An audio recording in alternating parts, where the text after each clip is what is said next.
DTV's chief political correspondent Vassy Kapelos to weigh in. Vassy, it's tough to follow the bouncing ball. First, we have Trump punching back in Ontario for the electricity surcharge, and the Commerce Secretary reaching out to Doug Ford, who then changes plans, and now we've got Donald Trump praising Doug Ford. What does this say about the rules of engagement?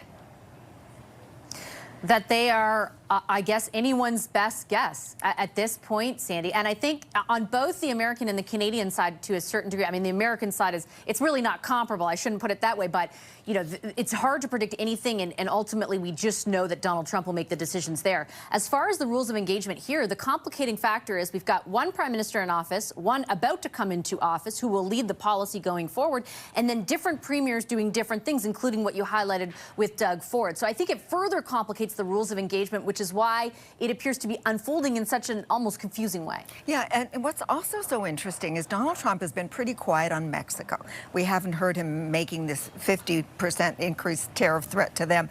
We've become the perceived enemy, and, you know, we're elbows up, tough talking. So are we going about it the right way, or should we borrow a page from Mexico's quiet diplomacy?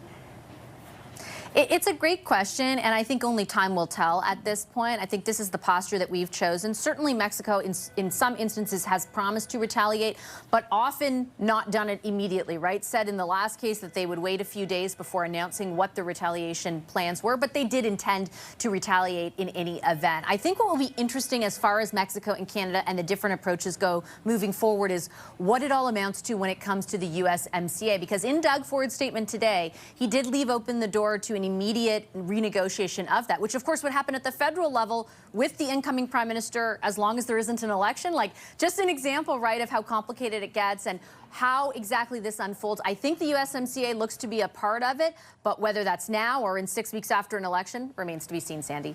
Okay, all right. Vassy, thank you.